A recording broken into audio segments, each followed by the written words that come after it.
sehat, dan siap untuk belajar. Hari ini kita akan belajar bersama-sama untuk mata pelajaran tematik kelas 6. Kita masih belajar di tema 3, tokoh dan penemuannya, subtema 3, ayo menjadi penemu, pembelajaran yang pertama. Mari adik-adik kita belajar dengan penuh semangat. Kita sudah mempelajari tokoh-tokoh dunia dengan penemuannya. Lalu sikap-sikap seperti apakah yang harus dimiliki untuk menjadi seorang penemu? Ayo kita belajar dari Pak Habibie. Nah, Pak Habibie ini adalah salah satu penemu yang berasal dari Indonesia. Disiplin dan kerja keras awal dari sebuah inovasi yang cemerlang. Profesor Dr. Insinyur Bahrudin Yusuf Habibie adalah Presiden ketiga Republik Indonesia yang menjadi kebanggaan bangsa Indonesia. Beliau dilahirkan di Parepare, Sulawesi Selatan pada tanggal 25 Juni 1936. Masa kecil Habibie dilalui di Parepare. Sikap hidup disiplin dan kerja keras telah ditunjukkan Habibie sejak anak-anak adik-adik.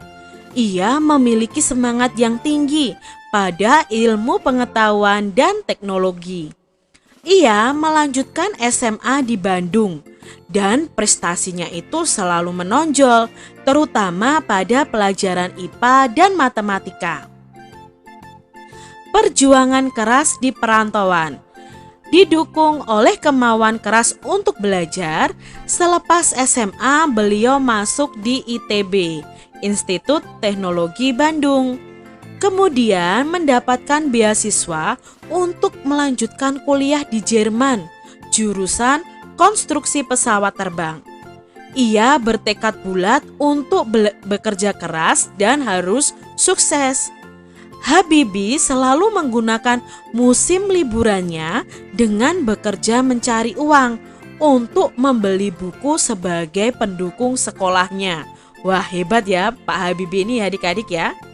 Nah, tahun 1960 Pak Habibie ini mendapat gelar diploma Ing ya. Ing itu engineering ya, di Jerman dengan nilai yang sempurna. Ia bekerja di industri kereta api Jerman dan berhasil menemukan cara untuk membuat 1000 wagon kereta api berkekuatan tinggi. Wah, hebat ya Pak Habibie ya adik-adik ya. Di pagi buta, Pak Habibie ini harus berjalan kaki cepat ke tempat kerja yang jauh untuk menghemat kebutuhan hidup. Kemudian pulang pada malam hari dan belajar untuk kuliahnya.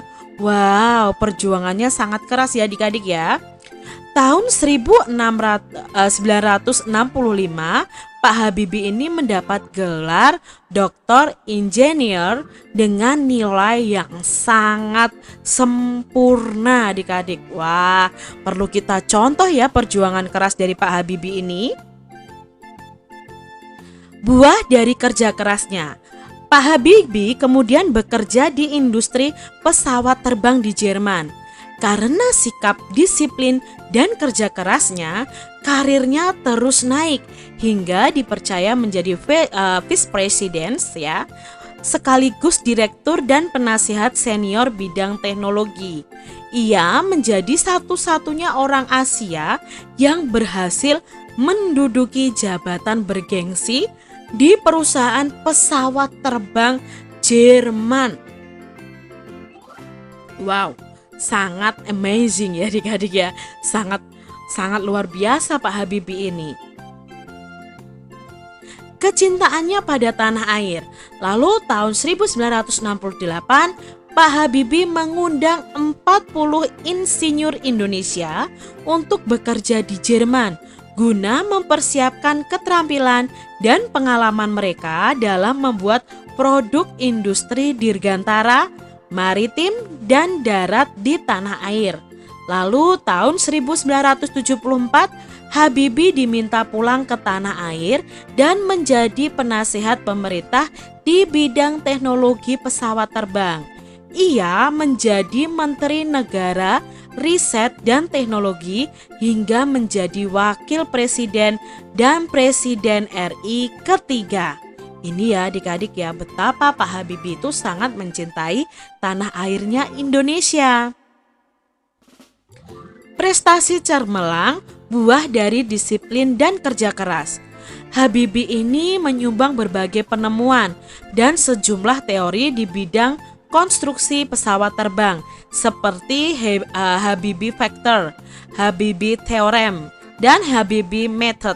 Metode ini yang dipakai untuk universitas di seluruh dunia. Ia dijuluki sebagai Mr. Crack karena menemukan rumus untuk menghitung cacat badan pesawat terbang.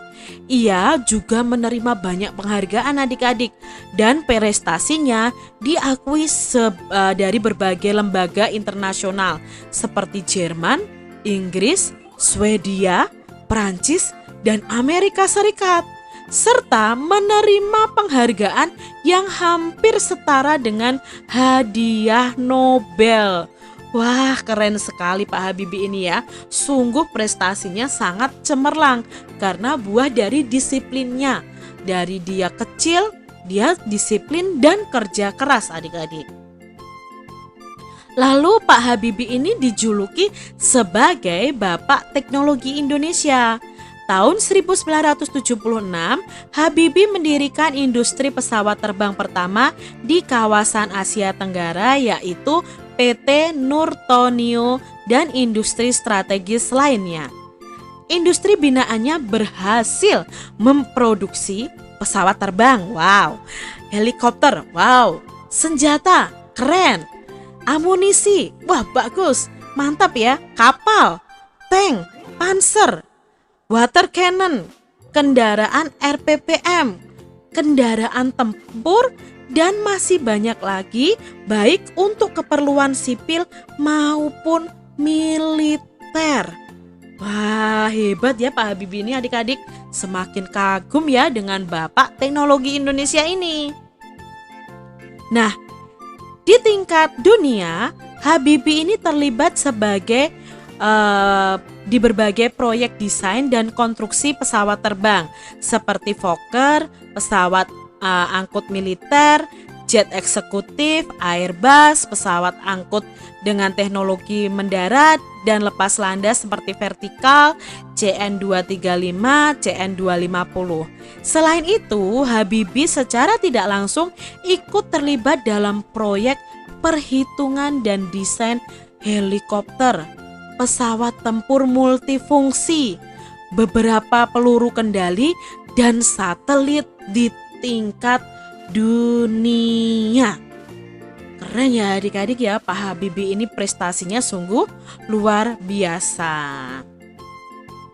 Nah, apa sih topik masalah dari teks tadi adik-adik?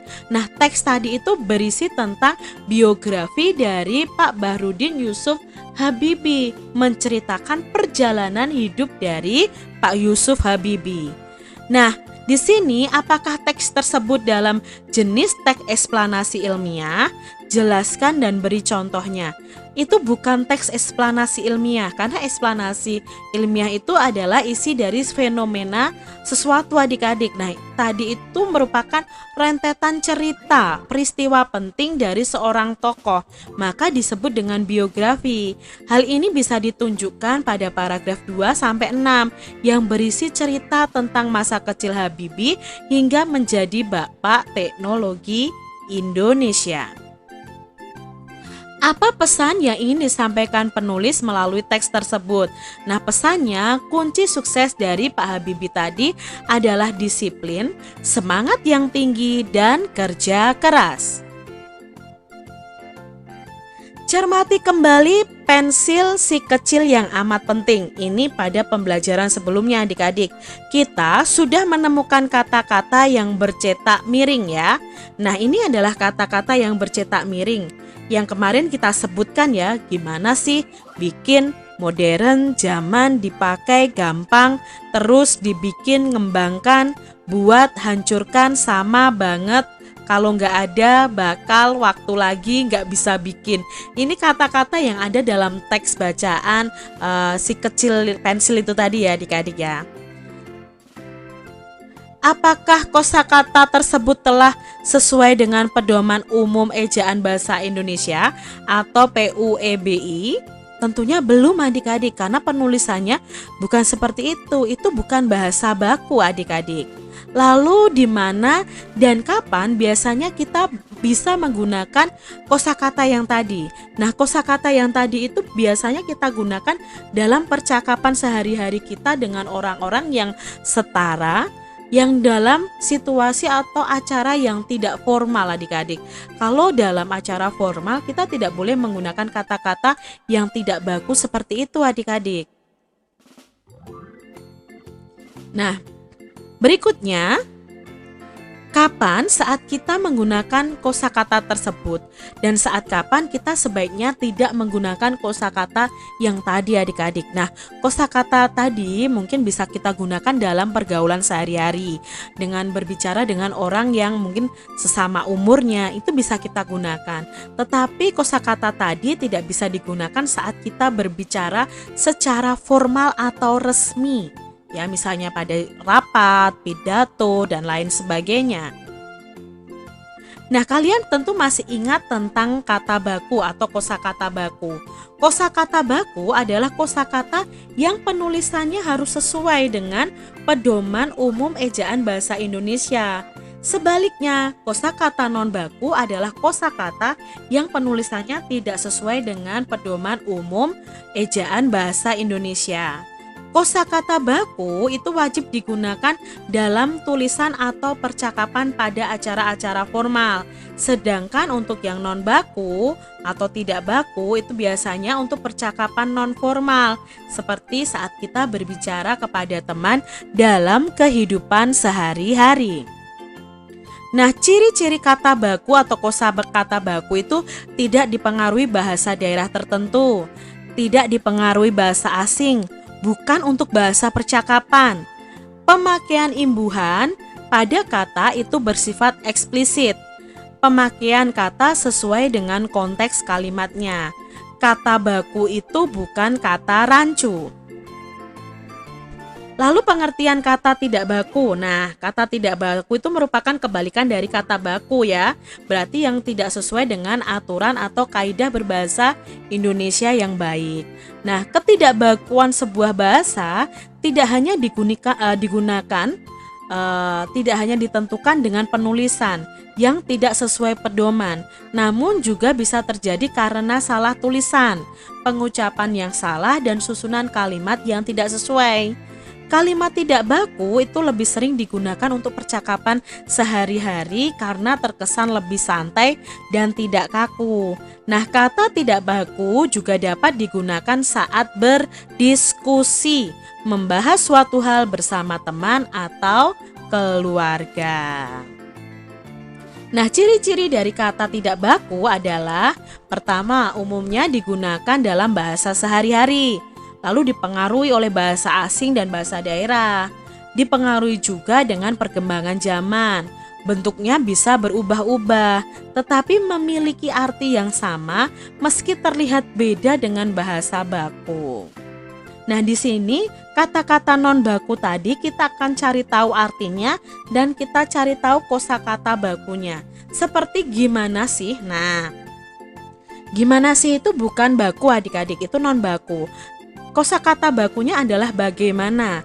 Itu kata tanya untuk menanyakan kondisi atau cara. Bikin. Nah, bikin itu bukan baku adik-adik, jadi non baku. Itu kosakata bakunya membuat. Arti katanya menciptakan sesuatu. Modern. Nah, tulisannya ini salah adik-adik. Yang betul modern itu tulisannya seperti ini. Itu artinya sesuatu yang terkini. Zaman. Kosakata bakunya bukan zaman tapi zaman. Nah, rentang waktu yang menandai sesuatu. Dipakai. Nah, dipakai itu kosakata yang baku itu dipakai. Memanfaatkan sesuatu itu arti katanya. Gampang. Nah, gampang itu ternyata tidak baku. Kata bakunya adalah mudah. itu menunjukkan sesuatu yang dilakukan tanpa hambatan. Terus, nah terus itu kosakata bakunya adalah kemudian. Itu menunjukkan sesuatu yang terjadi belakangan. Dibikin itu bukan baku. Kosakata bakunya dibuat, artinya diciptakan. Nah, ini Kak Citra ambil dari sumbernya kosro.blogspot.com. Masih ada lanjutannya adik-adik. Ngembangkan itu kosakata bakunya mengembangkan, meningkatkan kualitas artinya. Buat kosakata bakunya untuk, itu menunjukkan tujuan. Hancurkan. Nah, hancurkan itu tidak baku, kata bakunya adalah menghancurkan dari kondisi utuh menjadi bagian yang lebih kecil. Sama itu tidak baku. Kosakatanya dengan, menyatakan suatu hal bersama hal yang lainnya. Banget. Nah, banget itu tidak baku. Kosakata bakunya sekali atau lebih dari biasanya. Kalau nggak ada, nah ini tidak baku ya adik-adik ya. Kosakata yang bakunya kalau tidak ada dan lain sebagainya. Kalian bisa baca ya, di sini ada kata bakal, waktu lagi, nggak bisa bikin. Nah, kalian bisa cari tahu kosakata bakunya. Habibie dengan penemuannya telah memberikan manfaat yang cukup besar terhadap dunia transportasi, khususnya pada transportasi udara. Bagaimana sih pengaruh alat transportasi terhadap kehidupan ekonomi masyarakat Indonesia? Ayo kita pelajari bersama adik-adik. Amati proses distribusi dalam kegiatan ekonomi berikut ini. Suatu barang dari pabrik akan dikirimkan bisa melalui transportasi darat maupun udara kepada orang-orang ya yang membutuhkan ya, orang-orang yang mengambil barang dari pabrik, lalu mereka bisa menjualnya di toko maupun di pasar adik-adik. Jadi transportasi itu sangat penting untuk kegiatan ekonomi. Nah, beragam hasil produksi yang bisa kita ketahui ya. Selama ini ada produksi bahan makanan, lalu ada perangkat elektronik, ada pakaian, ada obat-obatan, ada bahan bangunan dan kendaraan. Nah, beragam hasil produksi ini apa sih dampaknya bagi kehidupan masyarakat kalau ada alat transportasi? Nah, di sini distribusi barang akan merata adik-adik. Harga barang juga akan stabil. Menjaga dan meningkatkan ekonomi masyarakat kalau dengan adanya alat transportasi ini. Lalu mendukung pembangunan dan mendukung pemerataan. Kalau tidak ada alat transportasi, itu akan berakibat juga kepada kehidupan masyarakat. Yang pasti distribusi barang yang diproduksi tadi tidak akan merata. Harga barang akan mahal adik-adik. Ekonomi tidak stabil, menghambat pembangunan dan tidak mendukung pemerataan. Itu tadi dampak jika ada alat transportasi dan tidak ada alat transportasi untuk produksi barang. Amati rangkaian seri dan rangkaian paralel yang telah kamu buat pada pertemuan sebelumnya ya adik-adik ya. Kalian bisa temukan persamaan dan perbedaannya. Tuliskan persamaan dan perbedaannya itu dalam diagram Venn. Nah, ini adalah diagram Venn, rangkaian seri dan rangkaian paralel. Untuk menulis perbedaannya, kamu tuliskan di tempatnya di sini adik-adik. Ini untuk rangkaian seri dan rangkaian paralel. Sedangkan yang saling berhubungan ini adalah persamaannya. Nah, Kak Citra akan sebutkan dulu perbedaannya. Rangkaian seri itu disusun sebaris, terdiri dari satu jalur rangkaian. Lampu mati satu, maka semua akan mati. Hemat kabel untuk rangkaian listrik seri ini. Sedangkan untuk rangkaian paralel itu disusun berderet, berbeda ya dengan rangkaian seri, lalu terdiri dari 2 atau lebih rangkaian. Satu lampu mati, yang lainnya masih tetap berfungsi pada rangkaian paralel ini. Tapi di sini tidak hemat kabel, rangkaian paralel itu justru boros kabel. Lalu apa sih persamaannya antara rangkaian seri dan rangkaian paralel? Nah, persamaannya itu sama-sama untuk menyalakan peralatan listrik. Jadi ini tadi persamaan dan perbedaan dari rangkaian seri dan rangkaian paralel. Demikian tadi adik-adik pembahasan kita di mata pelajaran tematik kelas 6 tema 3 subtema 3. Jumpa lagi dengan Kak Citra di sini. Hari ini kita akan belajar untuk mata pelajaran tematik kelas 6. Kita belajar di tema 3 tokoh dan penemuannya. Subtema 3 ayo menjadi penemu pembelajaran yang kedua. Mari adik-adik kita belajar bersama-sama. Kamu pasti suka mendengar radio, bukan? Ayo adik-adik, kita cari tahu bagaimana radio ditemukan dengan membaca kisah di bawah ini. Nah, ini adalah penemu radio. Namanya Guglielmo Marconi. Guglielmo Marconi, sang penemu radio. Sejak lahir di Bologna, Italia pada 25 April 1874. Sejak kecil ia menunjukkan minatnya pada bidang fisika dan elektro adik-adik. Lalu pada tahun 1895 ia memulai penelitiannya sampai menemukan telegraf tanpa kabel. Ini merupakan cikal bakal radio. Pada tahun 1897, Marconi ini mempresentasikan hasil temuannya.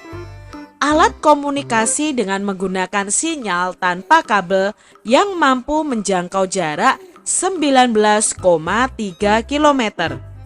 Itulah radio yang hingga saat ini dirasakan manfaatnya oleh kita.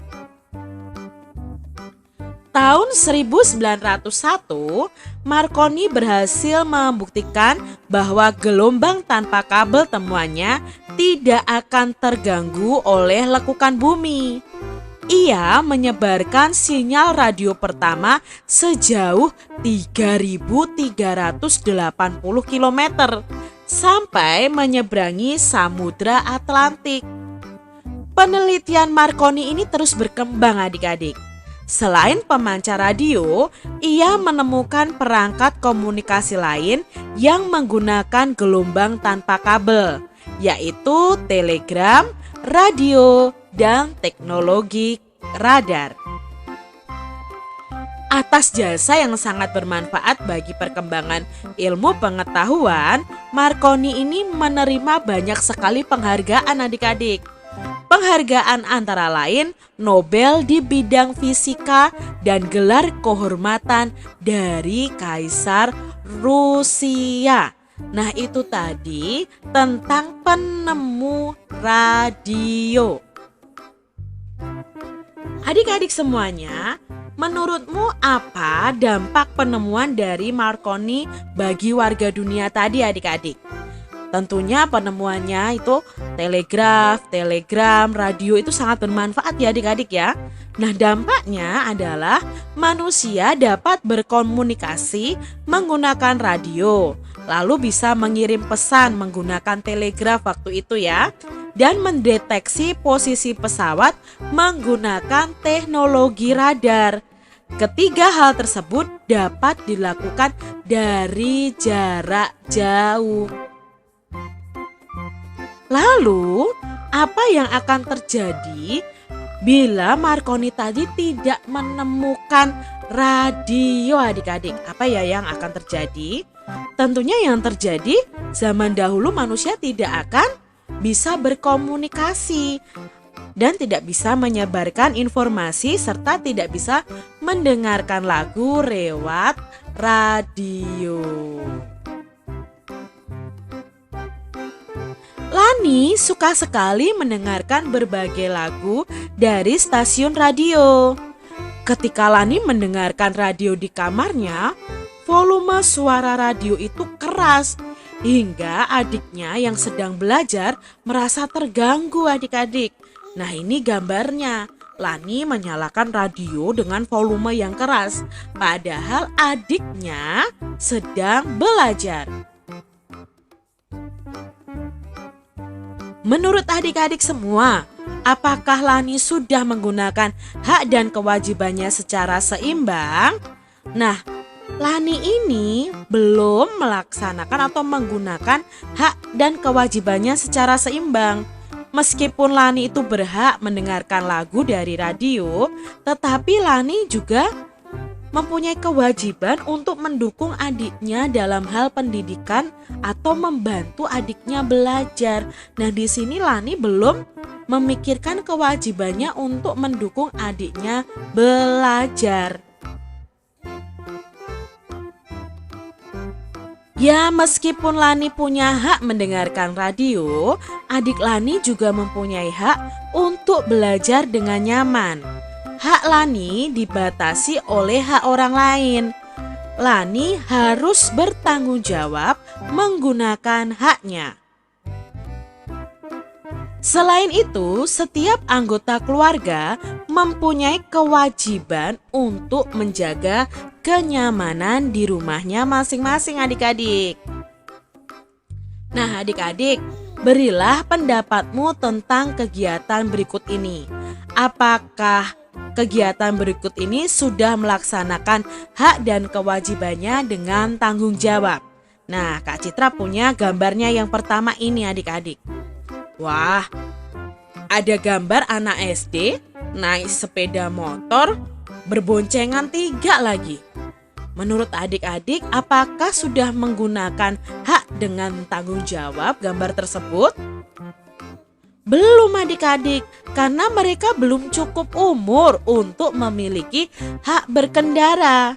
Nah, kita itu akan boleh ya adik-adik naik sepeda motor atau mengendarai sepeda motor ketika usia kita itu sudah 17 tahun. Lah kalau masih SD kan belum 17 tahun. Jadi gambar ini belum menunjukkan penggunaan hak sesuai tanggung jawabnya. Lalu apakah ini sudah melaksanakan kewajiban dengan tanggung jawab? Belum juga adik-adik, karena mereka tidak menaati undang-undang seperti tidak menggunakan helm, berboncengan 3, dan berkendara tanpa SIM. Nah, SIM sendiri kan kita dapatkan ketika usia kita sudah 17 tahun. Gambar yang kedua adik-adik, menurut adik-adik apakah ini sudah menggunakan hak dan melaksanakan kewajiban dengan tanggung jawab? Nah, gambar ini sedang ulangan ya, tetapi anak ini malah mencontek. Nah, kira-kira apakah ini sudah menggunakan hak dengan tanggung jawab?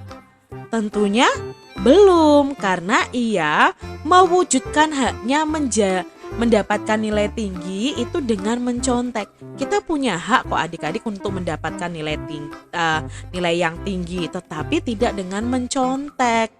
Lalu apakah dia sudah melaksanakan kewajibannya? Nah, kewajibannya itu kan belajar adik-adik. Kalau mencontek berarti dia belum belajar. Jadi dia belum melaksanakan kewajibannya karena ia tidak mau belajar sebelum menghadapi ujian atau ulangan. Menurutmu, mengapa sih adik-adik kita harus melaksanakan hak dan kewajiban dengan tanggung jawab? Nah, karena hak yang kita miliki itu terdapat hak orang lain juga yang wajib kita hargai. Sehingga hak dan kewajiban yang kita lakukan tidak hanya berdampak kepada diri kita sendiri, tetapi juga kepada orang lain. Maka antara hak dan kewajiban itu harus seimbang. Apa yang terjadi jika kita tidak melaksanakannya adik-adik? Nah, yang terjadi adalah bisa merugikan diri kita sendiri maupun orang lain. Kalau kita tidak menghargai hak orang lain dan kita tidak melakukan kewajiban kita, maka itu akan merugikan diri kita sendiri dan orang lain. Demikian tadi adik-adik pembahasan kita. Sehat selalu kan? Oke, hari ini kita akan belajar untuk mata pelajaran tematik tema 3, subtema 3, pembelajaran yang ketiga.